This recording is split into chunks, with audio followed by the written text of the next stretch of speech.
It's a pleasant welcome to this edition of the Star Good Morning Show. Today being Monday, the 13th of May 2019. Welcome to Star Television on Star, broadcasting live from our Media One Center, 3 Member Street, Brookfield in Freetown. My name is Abdul Rahman Kamal. Top stories in the program. The chairman of the All Political Parties Association and leader of the National Unity and Reconciliation Party, Dr. Jonathan J.P. D, and the Communications Person National Commission for Democracy, Reverend Jubilee Akagbo, have both expressed a need for a comprehensive dialogue in the Beauty Monetary Conference that will chart the way forward for sustainable democracy. In order to push for increased financial inclusion and adhere to the bank's corporate social responsibility while complementing government-free quality education, the management of Ukel Commercial Bank has delivered a public lecture to students at the University of Makeni, UNIMAC, on the topic financial inclusion and financial awareness. The West African Examination Council on Saturday, 11th May 2019, conducted a national primary school examination for pupils across the country, with the Minister of Education enforcing a restriction on parents who used to accompany their children to the examination center. All these, including sport, will be part of the program. The Ministry of Political and Public Affairs, in partnership with other stakeholders, has concluded a nationwide consultation and dialogue leading to the holding of the Beauty Monetary Conference, slated for the 23rd to the 25th of May 2019. The conference is aimed at creating the platform for a more inclusive national dialogue into issues affecting the cohesion and nation building. My guest in the studio to discuss the importance of the Beauty Monetary Conference, I have Teddy Fode Musa, lecturer Peace and Conflict Studies, University of Sierra Leone. Good morning and welcome to the program, sir. Good morning, Abdurrahman. Good morning, viewers, and thank you for having me. Great. Remember, the Star Good Morning Show is proudly sponsored by Ukel Commercial Bank. Keke account, you in a keke rider. Ukel, number one. Ukel make life. What's up, you know what? I think that will be keke. How do we do this? Sam, no, no, listen to me now. Ukel Commercial Bank look out big opportunity for you keke and bike riders. Sam, they don't give you opportunity for save we money so that you go benefit we. Say me so they will take money. We go put that account. No, not to give me, they go give them money. We don't go save the money. They don't open one account for you, special account for all keke account. With that account here, when you save the money, tell me between 1 year, you don't make millionaire. I make sweet balance.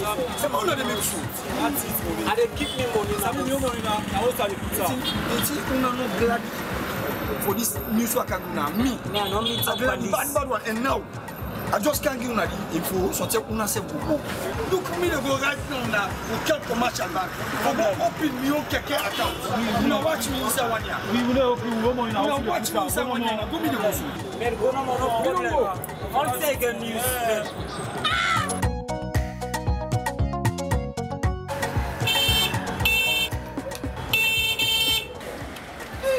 Hey, Mikey. Sam, they put me back. So say police. Listen, I will advise you. I tell you what keke account. Sam, I get past 1 point. Almost million. Right in our house. Me, my just take para, no more just take para. Me, show me who say right, mago. Man, calm down. See me, what's the video talk? I don't have to. And the benefits is, I tell you, just go to any branch of Ukel Commercial Bank. Tell them say you want to open keke account. Simple, that's all. They will direct you and show you exactly how to go about it. Now go to go now, Mohamed. I tell you, with Ukel Commercial Bank, you can be millionaire.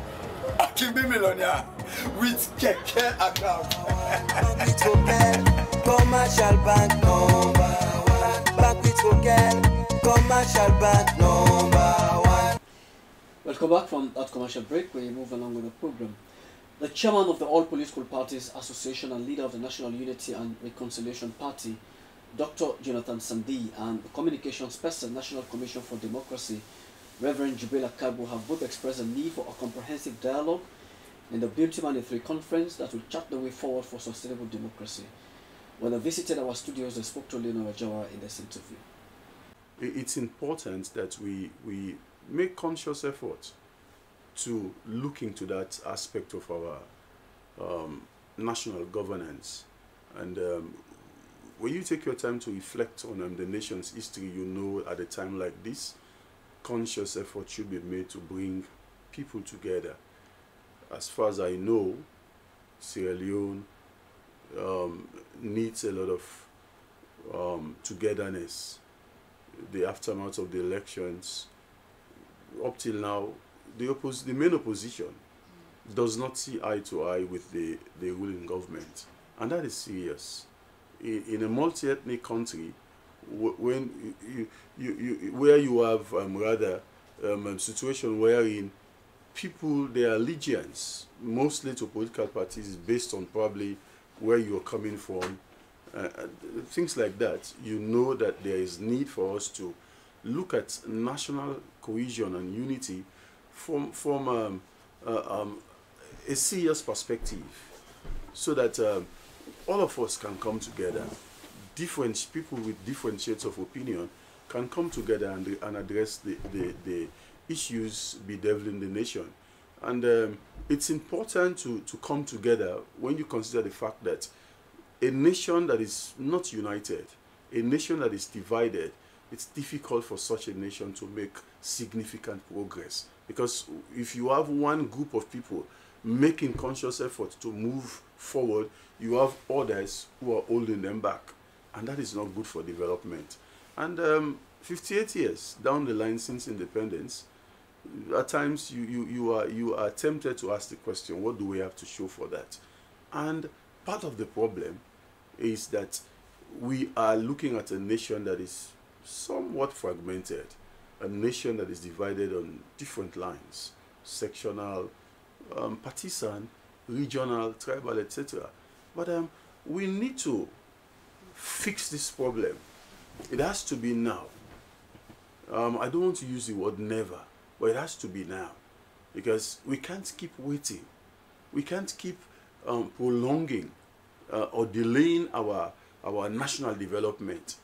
And when we know that it's hinging on national unity and cohesion, then all of us must embrace national unity and cohesion and move our nation forward.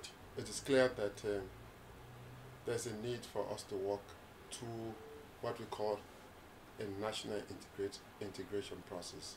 And the many issues that are coming up and the challenges that people face in terms of the increased tension and vulnerability of our society. I must be honest with you, the political climate is not conducive. And if it is not conducive, what are the consequences for attracting foreign direct investment? I'm also an economics, so I know the implication that until we deal with our relationship and the manner in which we live together politically and socially, then the consequences that in terms of international public trust in Sierra Leone may be under fire. And therefore, that's why you see the exchange rate is increasing every day. Foreign direct investment is not coming as we feel. The mining sector having implications. People, are they investing? Are we seeing things? The exchange rate, the consumer price index, that's what we call consumer price, that is the indicator of how you measure living standards. I just saw the report from the Central Statistics Office with Professor Usman Sankor.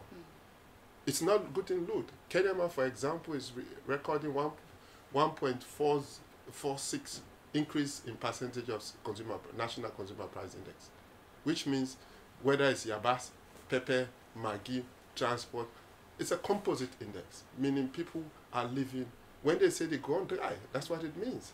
Do people have access to finances for their living?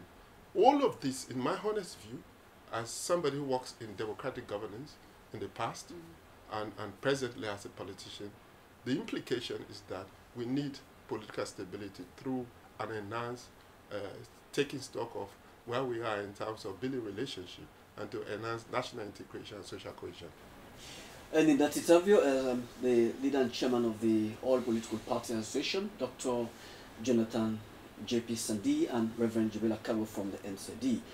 Remember, you can follow this discussion on the YouTube Star TV channel 21 and on Facebook, Star TV live page. My guest in the studio is Tedefode Musa, lecturer, Peace and Conflict Studies, Fabi College, University of Sierra Leone. Tedefode Musa, good morning and welcome to the program. Thank you once again for having me. We've seen a situation where the Ministry of Political and Public Affairs, in partnership with other stakeholders, has concluded a nationwide consultation dialogue leading to the holding of the Beauty Monetary Conference slated for the 23rd and 25th of May. The conference, according to the organizers, is aimed at creating a platform for a more inclusive national dialogue into issues affecting the cohesion and nation building. Well, depending on who you talk to, someone will say we are not experiencing any kind of division in the country. But yes, still, that is a food for thought for you guys, experts. Let's begin on the process, owning the process leading to the Bintimani III conference. In the first place, let me start by commending the government and, for thinking about holding such a dialogue forum. What is missing in this country, Abdraman, is the fact that we don't have a culture of dialoguing. We don't sit down to talk to ourselves. We are beginning to witness explosions in our parliament when we expect people who are parliamentarians to be able to sit down and engage themselves, dialogue and arrive at points. You see them rolling out, busting on the streets. We are beginning to see the space being closed once certain set of civil society people take their voice out and you see all other people lashing at them. It's all because dialogue is missing.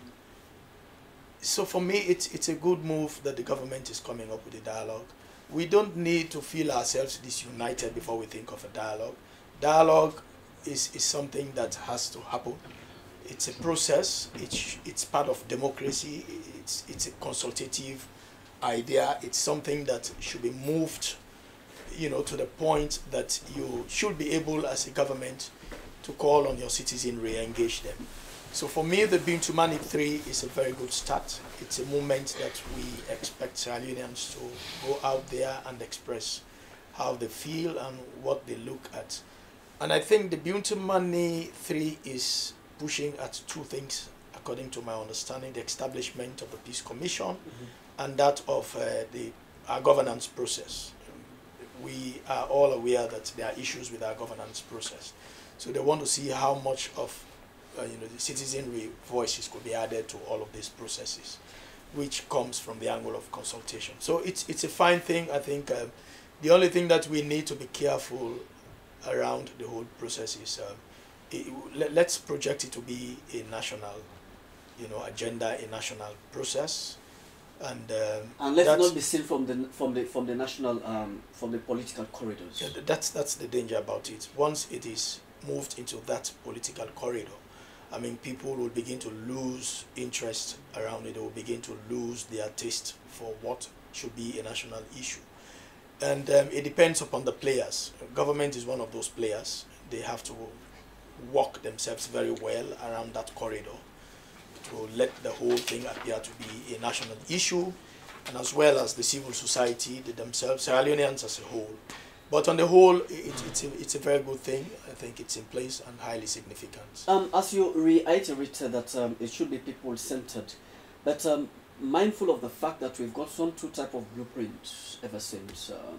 One, you're talking of the Lomé Peace Accord of 1999, and we're talking of the TRC, for which all of these, there are similar recommendations that invariably could lead to the formation of what we are heading now, what we're heading towards now. So to a larger extent, I'm not sure whether the entire process is pretty much new in the views of many people. It is not. You are very correct. I think in this country we have two types of peace blueprints that we can always fall back to. One is the Lomé Peace Accord, 1999, and the other is the TRC. Both of those peace blueprints have spoken loudly on the consolidation of peace in this country. I have something I can read here, what really was stated in the Lomé Peace Accord.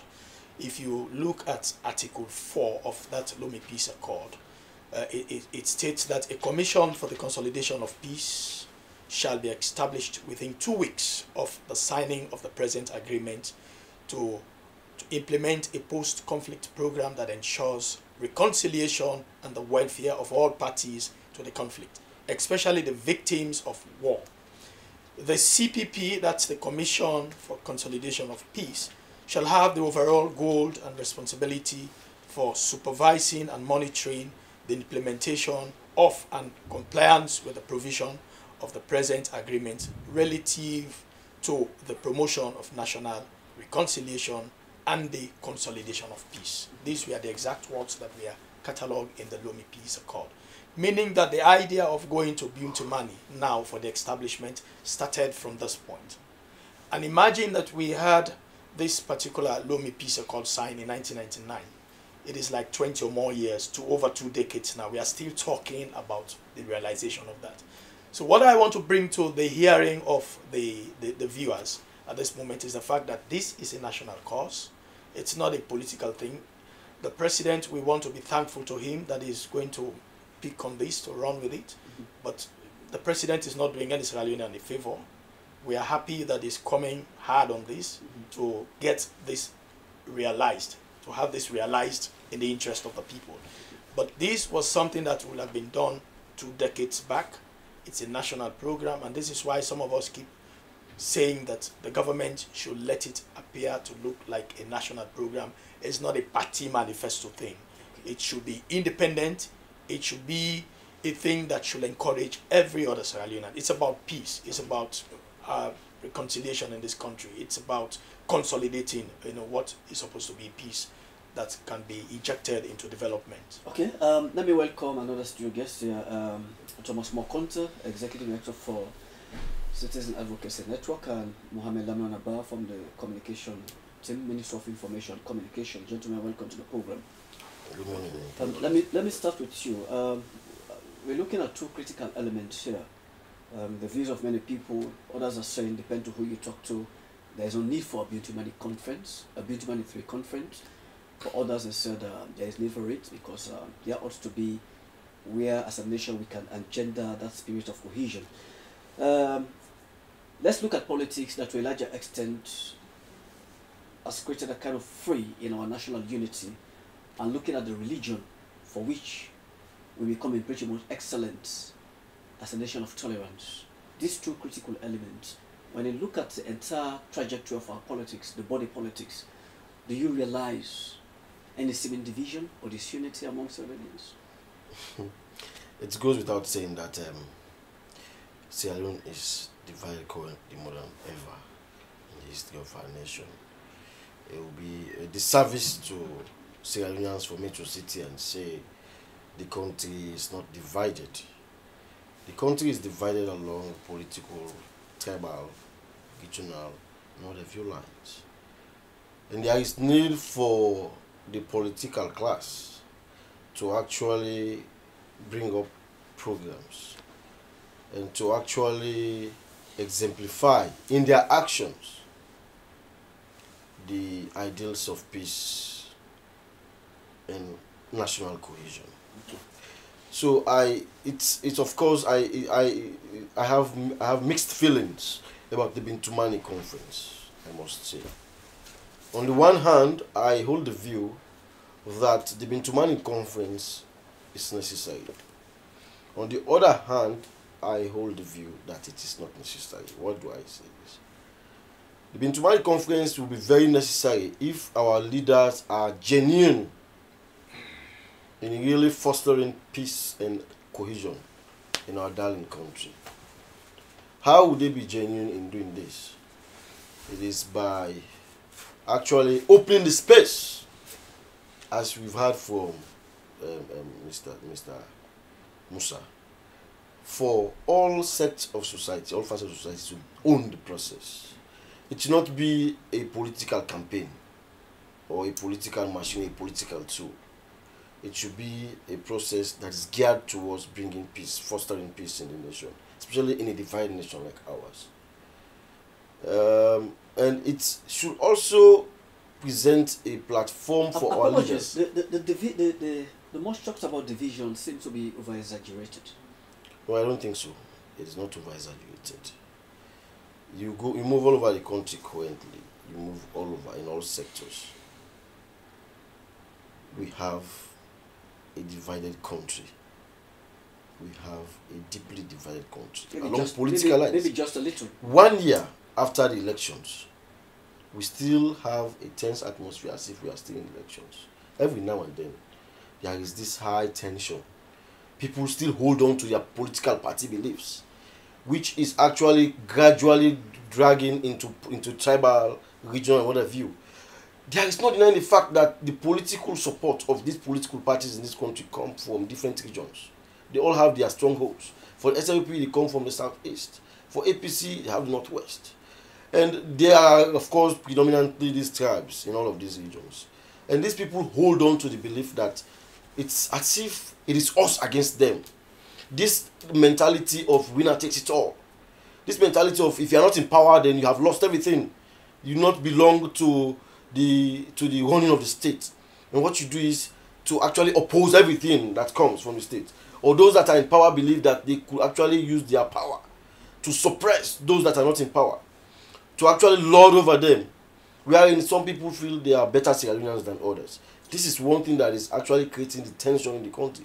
And that is why I believe that on the other arm of my notion about this Bintumani conference, the leadership, over and above forming commissions, making Bintumani conference 1, 2, 10, 30, 100, if our actions as leaders, President Bio, his ministers, his spokespersons, do not actually reflect,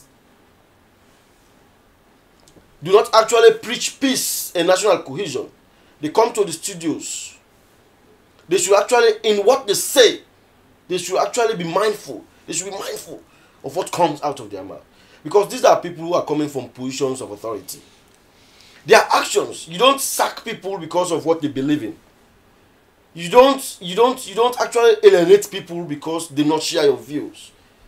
You don't want to actually create that platform that people would start seeing that you are against them. Okay. And that is one thing that I believe should actually be settled going into this National Cohesion Commission. Because look at what happened in Parliament. That is a textbook example. It is, of course, a conglomeration. People want to actually... that is why I find it difficult at times. Mr. Teddy Musa cited, when he started this conversation, that's where he predicated his argument that... dialogue is missing. The dialogue is missing. Dialogue is missing. And Parliament, I believe, is one platform where dialogue should be practiced, should take center stage. Why doesn't happen? Okay. And you saw what happened there. That is a monumental embarrassment to this nation. It creates tension. It sends a very bad message to the international community. Those parliamentarians who walked out of Parliament, of course, though I hold my own view, I would have really wanted them to be in Parliament, listen to the speech or what have you. But they have their rights. And we should also take note of the issues that they have raised that actually precipitated their moving out of Parliament. Okay, I'll come back. Because unless we address these issues and stop paying lip service to them or playing with talking, they will continue to have these problems over and again. I'll come back to let me bring in Mohamed Lamron from the government's angle. Mohamed, you heard what the experts here, Teddy Musa, have just highlighted, that the entire process should be seen as a people-centered, and it should be seen as a national project. Keywords. Sure. Are not be seen within the political corridors. These are very strong. Yeah, sure. Let me start with that first off before coming to Thomas more. Well, for it to actually have a national ownership, what the government did was that they hired a consultant by the name of Hawa Samai. Hawa Samai, in conjunction with a representative from the UN, and of course also some civil society groups, and spearheaded by the Ministry of Political and Public Affairs, they were actually working in tandem to ensure that they traverse the length and breadth of this country, sound the views of people, and of course that consultation was done thoroughly in all the 16 districts in this country. And of course, at the end of the day, a report was presented to the president, and 2 recommendations came out of that particular report. One was for us to actually establish the establishment of the Commission of the Peace and National Cohesion Commission, of course, which predicated from all of the previous Bintumanis or peace conferences we've had before. And of course, also the other recommendation was to also have a platform where everybody, in fact, they predicated that particular submission on the fact that it's not only going to target members of the opposition party, but also vulnerable groups, women, aged, and all of these areas. You understand? We'll have a platform where we'll come together, and of course, iron out, highlight our challenges as a people, and of course we'll find solutions to most of these challenges that you highlight. Understand? That is a common platform, because that platform is not there. Some people want their voice to be heard, but they cannot walk to State House and talk to president. Some people, it's difficult, you know, to actually push their case. So this is a platform. It also shows government commitment, you understand, in creating the platform where we actually engage to dialogue what they are saying. You understand? That is the fundamental thing that this government is actually pushing towards. And, you know, creating the enabling environment for people's voices to be heard and address those concerns. You understand? Now, he spoke about a number of issues. You understand? Any attempt that this conference should have a party clout should be discredited. Sure. Of course, like Teddy said, you understand, and of course, so far, I want to believe, you know, nobody will actually, you know, give me evidence of, you know, the current government want to take credit or, you know, want to politicize it. You know, so all of us, understand, everybody in this country, you know, because no sooner, like Teddy said, no sooner, you know, people started to see that, you know, it's political or the government want to take credit for it, it's not national, they will start to back out. And that is not the objective of the president. Okay. You understand? So it has to be open. And of course, you know, it's not going to be political. People are going to be given the opportunity to, you know, participate, you know, in that particular conference. That is crystal clear. Now, on the issue that Thomas spoke about that has to do with, you know, the division, for me, I actually want to, you know, differ a bit. I'm not sure really we have division in this country. What I think we have is the fact that we have political, you know, tension or indifferences. That does not necessarily mean we are divided as a nation. Because, for instance, if you look at, you know, how the government has been dispensing, you know, its responsibilities so far. For instance, like the free quality education. You have never heard of anybody that I know or anybody's child that has been disenfranchised because he's from this particular region or from this particular tribe. Or maybe like I'm from the south, I'm traveling to the north, I'm being attacked, I don't know, you should not come out of this, I don't know. Because these are the clear indications of division, you understand? The area he spoke about, you know, people being replaced or relieved from their duties, first of all, it's clear. Section 54.6, Section 56.4 is clear through the Constitution. You're going beyond to justify. I'm coming. It falls within the remit of the president to actually make political appointment. Now, for those other agencies, you understand, the president has a 5-year mandate, Abdurrahman, and he needs to actually assemble competent people that will work with him within the period of these 5 years to ensure that he actually accomplished most of this. I'm seeing a discussion that is almost sinking the actual discussion here. No, I'm coming. The reason why I just want to address these issues, you understand, because he predicated that all of these issues, you know, form the basis of his submission that we are divided. You understand? So that's why I'm saying that does not, you know, constitute division. Okay. For every government, you understand, that comes in, you have manifesto promises which you want to achieve within a 5-year mandate. So you work with people that of like mind. You work with people, you know, restructuring, because if you look at what we inherited as a government, you really realize that there was need for restructuring in most of these MDAs.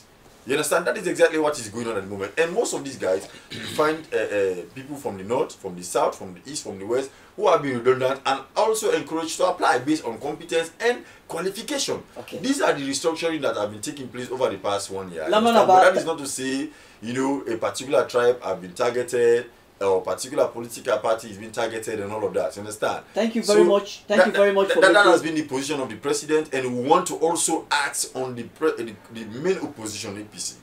The consultation, what I wanted to land on, you understand, the consultation, let me tell you, Honorable Kande Yunkela was you know, interviewed, and of course he has consented to be one of the lead facilitators in that particular Bintumani conference. So it tells you the level of consultation so far, and other political parties, even in Makeni, the political affairs ministry, and of course also UN and the consultants met with Ernest Koroma. The engagements are ongoing. Probably we are hopeful that you will actually agree to be part of it, because I believe that will actually, you know, send a message to the supporters of APC that indeed we are one people, one country. You understand? And lastly, please, before you go to Teddy, we want to use this opportunity also to appeal, you understand, to crave the indulgences, especially of the opposition. When SLPP was in opposition, you understand, in this country, we all saw the support, especially in Parliament, they gave to the former president. At some point, they were even accused of not providing the required opposition for the people of this country. It was not necessarily, it does not necessarily mean at the time that they don't want to provide opposition, but it was as a result of the fact that politics is over. It's now behooves them to support the government to actually, succeed, because if the government succeeds, it's in the interest of the people, not in the interest of a political party. And as Nkrumah is gone, all what he did as a president, you understand, we are continuing from that, you understand, and we are benefiting from it as a people. So also, if Manabio, leaves power today, you understand, all what he has been doing will be in the interest of the people. So that's why it behooves us to support the president when we are into election period. Of course, we all know everybody will go back and of course campaign. Okay, but as it is now, all our focus is being concentrated towards development, and we need all hands on deck. And he's like that when you give him the leverage to say something. 34 Musa, the question now is the BMC3, for short, the Beauty Money Conference 3, is it a solution platform or a conduit for peace? It depends on how we want to look at it and how we might want to organize it. But like could it be possible where all of those grievances will be addressed during the conference? That's how it's supposed to be. Okay. It's a national dialogue forum. We expect it to have a national outlook. I am very pleased to hear that from the government man out there that they are making moves to see that some of our big guns in the country are part of it, and he's called one or two names that I'm very pleased to know that they will be able to attend. Yom Kela, of course, is a very special person, a senior citizen, exposed from the UN angle. He is now in our parliament, one of our parliamentarians. To get him to come, it's a good thing. And like he said, there's a team that have met with the former president, and it's by Nkrumah, doctor, and I think he's a strategic player in all of this. If we can get him to go over there, then it speaks volume of the essence of it. So basically, but it does not only stop there. I mean, these are on the top. We still need people from the bottom that will come to make up. The common Sierra Leonean should be out there. Yeah, it should be a national dialogue forum, and I think it has to remain in that format. Let us hope that the issues that will be designed for discussions out there are designed properly in the good faith of the welfare of our country, of the citizenry, in the good faith of trying to address our governance struggles. I think it's a warm idea, but like I keep saying, it's of high necessity. It's a dialogue program. You don't pick on one person and leave the other out. It has to be an involvement that showcases all representation from our political parties, involvement that shows the case of people from different sectors of life, different walks of life, the disabled, the women, those marginalized groups, the media houses, students, university students, activists, all has to be out there. I am not against, practically I'm not against the idea of having a consultant. I'm cautious as Sierra Leonean. But my concern here was to have seen a situation where no less an institution to have taken this lead than the Peace and Conflict Studies Department from a college.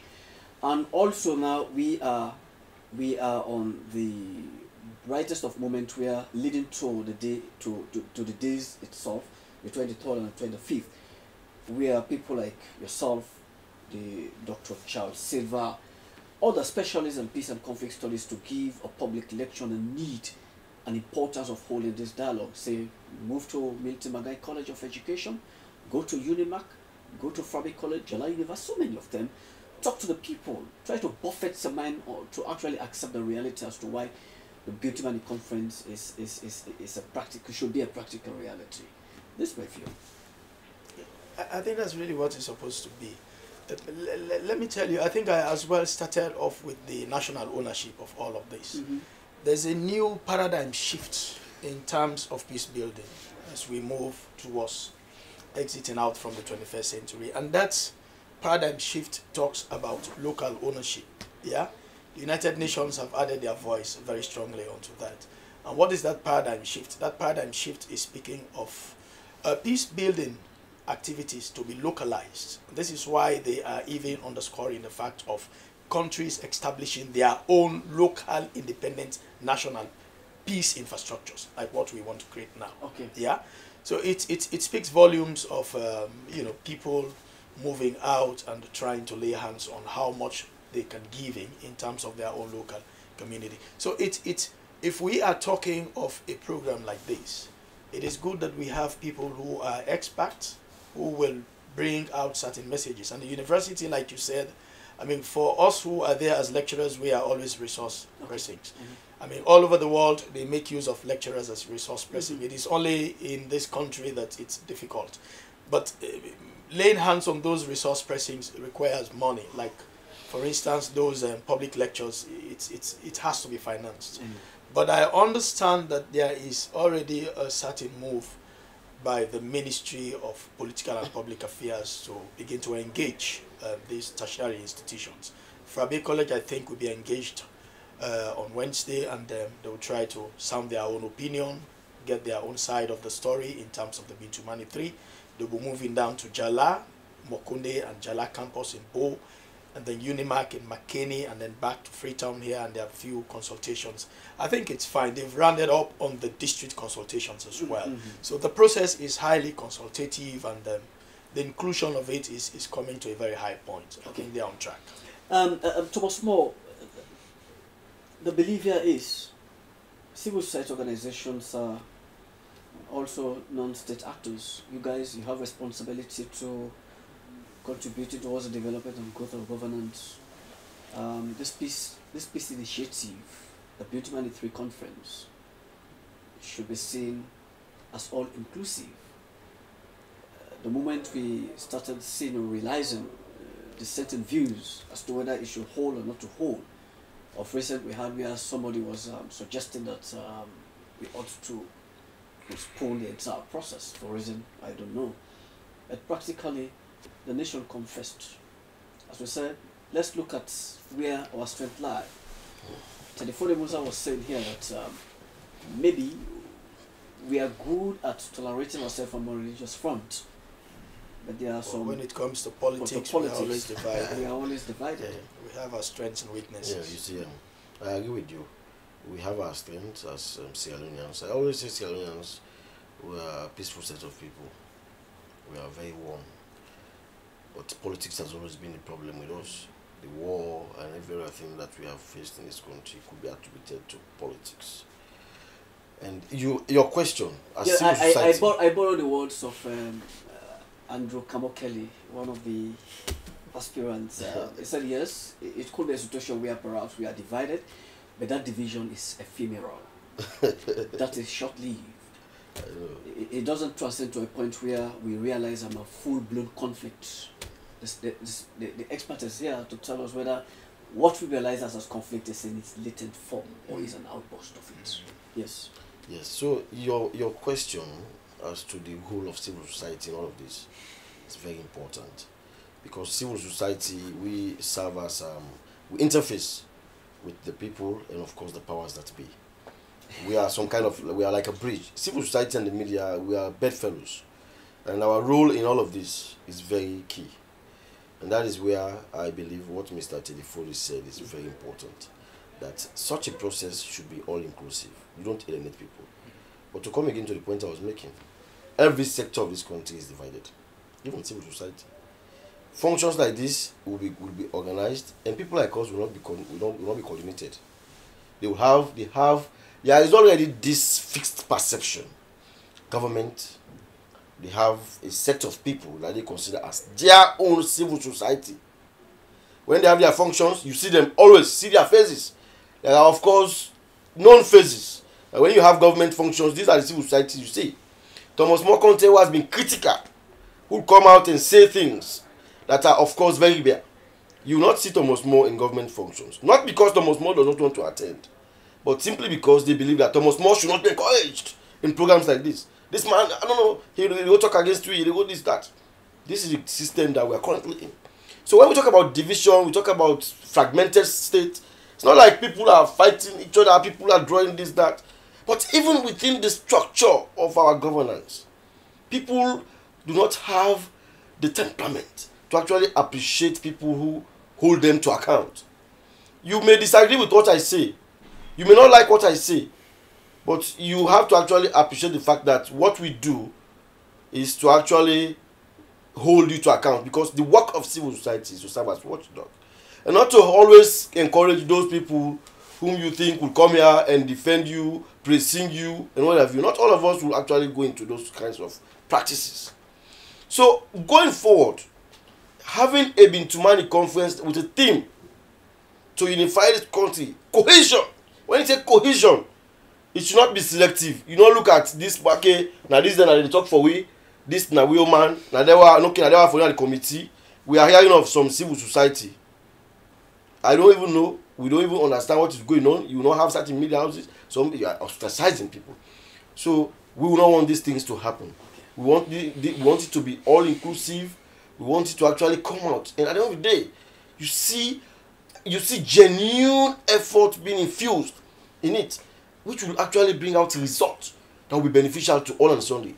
All of these problems we face in the country, economic hardship, security problems, division, undermining, fighting in parliament, what have you, will be a thing of the past if we have a system in place that will be open for all. We have a dialogue system in place. We have discursive programs. We are in people who actually discuss issues from a genuine point of view. Okay, you guys have been accused of being express a kind of selective show of concern when it comes to civil society.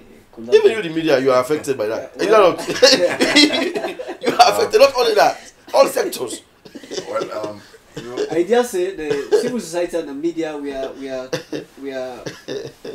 are not too uneasy bedfellows. We are bedfellows. When it comes to civil society and politicians, they are too uneasy bedfellows. I know. Well, on that particular note, I think first off, there are a lot of civil society, in the country at the moment, and it is just natural that be able to actually have everybody on board, no matter how hard you try. But I just want the people to know it was open, very consultative. And of course, there's a whole consortium now on this particular Bintumani stuff, a very large consortium of civil societies. You understand? And his is not part of it. Well, I cannot say here. You understand? I cannot say here because I'm actually not part of that particular body. You understand? But there's a whole consortium going on at the moment, to ensure that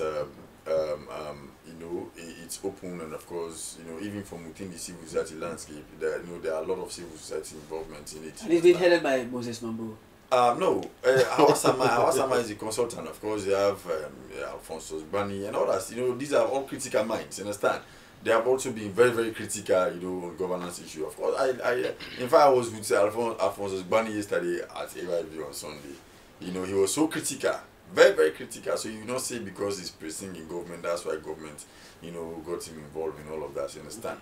So I want to allay the fear of my, my brother here, Thomas, that this government actually, does not actually, carry out its activities based on all of these assumptions. You understand that if you are not a supporter, it will interest you to note that even as we speak, there are a lot of APC party carriers that are holding lucrative positions in this government.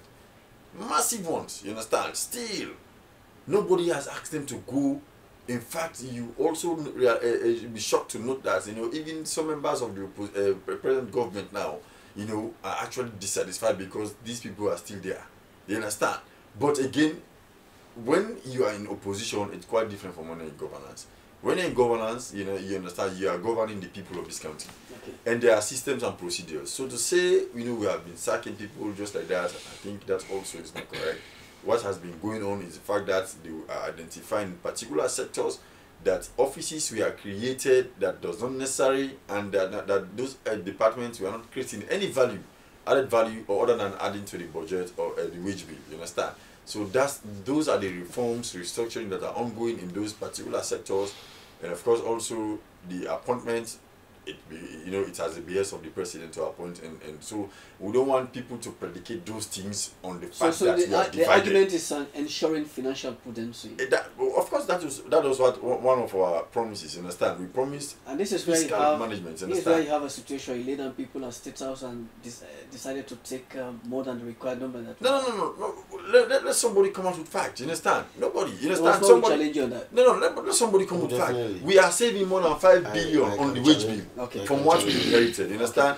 In fact, if you look at the offices we created, and the offices, for instance, look at the attitude and behavioral change. There are a lot of other areas I would point out to you that we've actually thought that they are not necessary, including at sectorial level.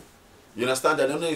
So it's reduced drastically on the wage bill, close to 5 billion. You understand? So to say we've established, okay, for instance, if you look, you compare, for instance, let me just make one reference. You will not compare, for instance, the importance or the significance of attitudinal and behavioral change to that of the Directorate of Science, Innovation and Technology. You understand?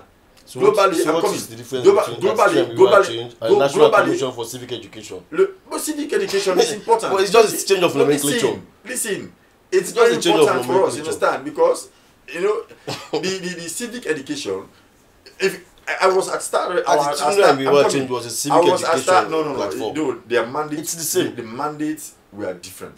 Now, change of I was at Star TV Radio the last time.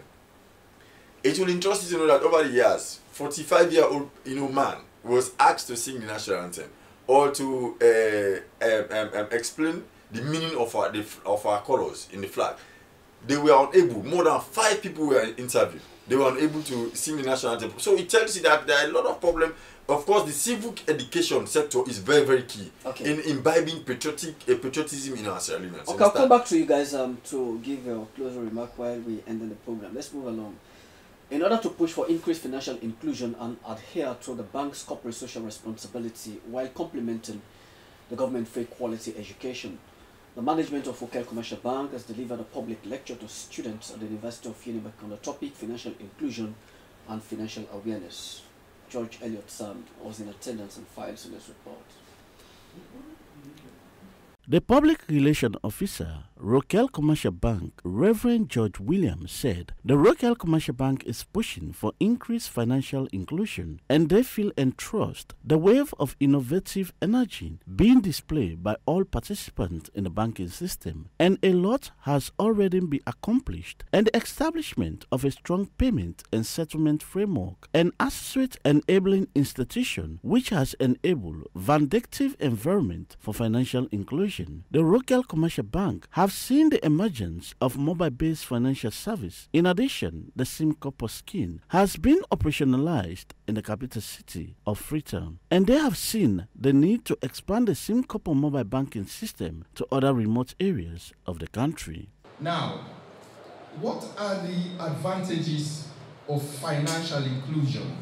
You see, because when the financial intermediators, when the official organizations, institutions, the financial institutions like banks and other monetary institutions gather in deposits, then we have a lot more funds to make available to people who want to invest in business but do not have the capital.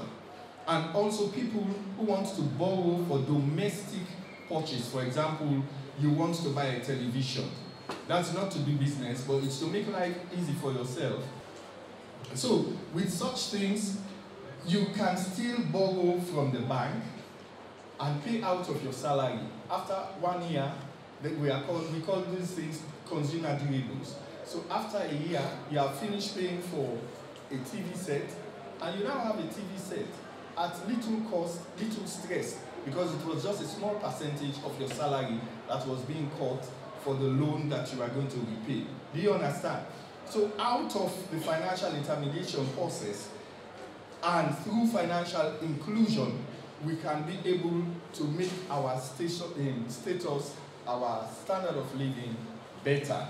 While making her contribution, the head of marketing, Wokel Commercial Bank, Mariama Jajua, said, despite the widespread challenges that continue to exist, the Wokel Commercial Bank already know that large number of Sierra Leonean unbanked population are yet to be touched by this financial initiative. This makes it imperative for the Wokel Commercial Bank to rethink their assumptions and proactively accelerate their efforts in these areas. Be a part of this financial inclusion. It will be better for you in the future.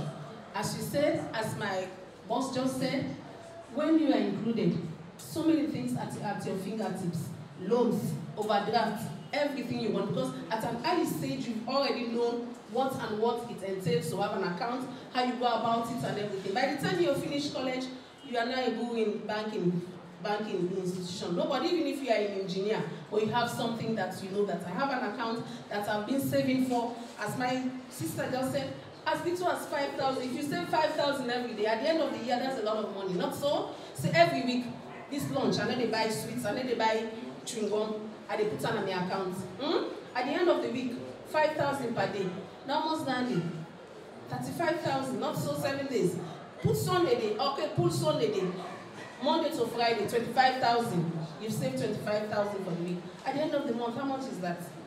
100,000. Not so? It's a lot of money. I mean, we see with our naked eyes, we see that is something that I can do. But if you then you hand everything, you just like spend it.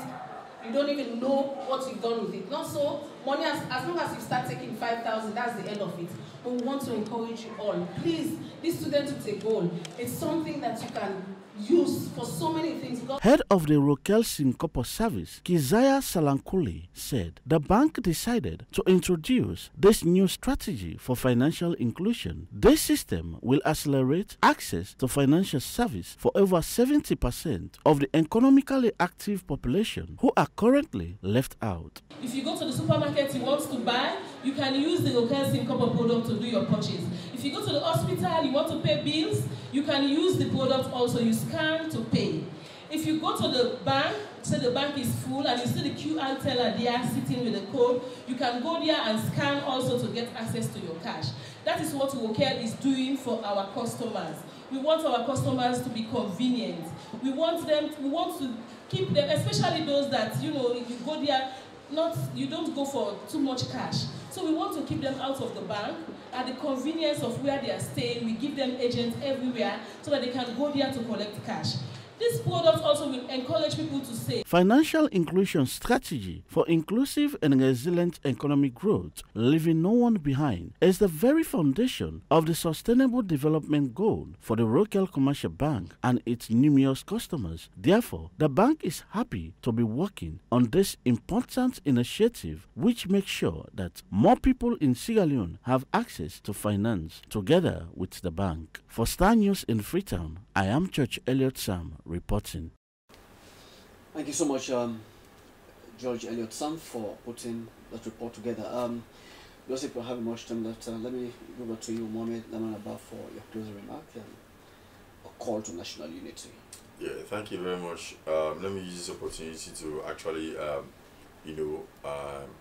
talk to the people of this county that the Bintu Manatee would be a unique platform for all of us to actually come together as a country and of course see how best we're able to iron out our indifferences, politically, and of course the seeming grievances and all of that across the country.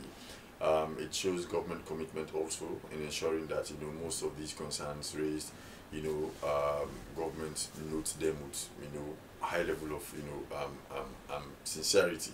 That's why they are trying to create this particular platform. So we actually, especially the former president also, Ernest Burkuma, want to, crave on his indulgence to be there.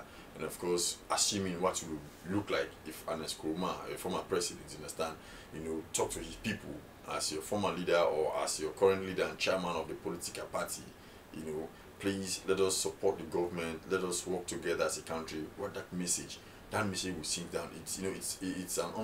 It will be a phenomenal message in the country. So we are hoping to see all of these people coming together.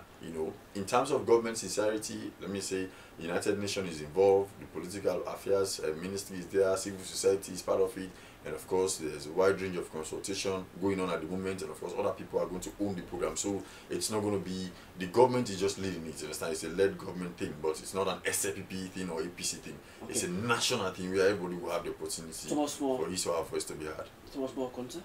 Yeah, well, I believe that peace and cohesion is a sine qua non for national development. Was it John F. Kennedy who said, divided, there is little we can do. For we cannot meet the powerful challenges at odds and split asunder. But united, we can do a lot.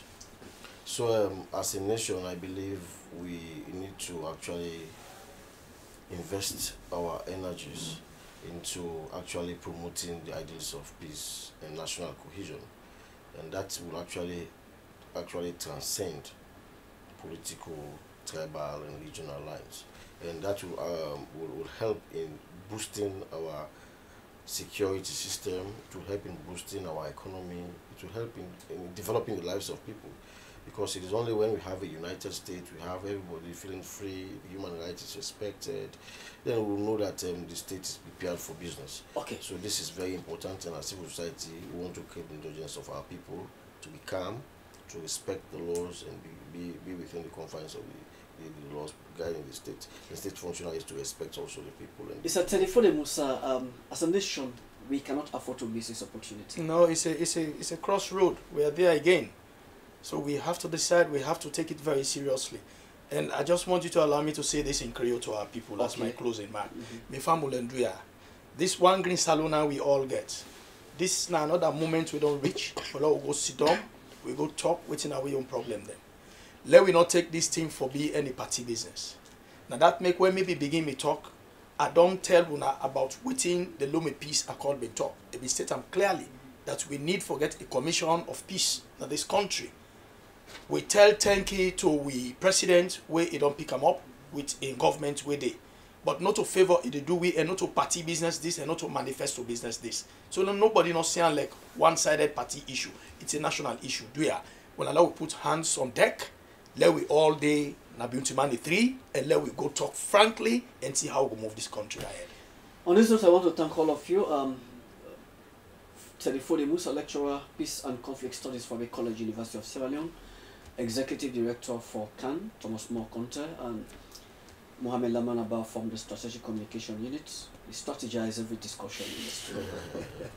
Thank you so much, gentlemen, for sparing the time being part of the program. And this is how I bring out the curtain in today's edition of the program. Hopefully it returns tomorrow.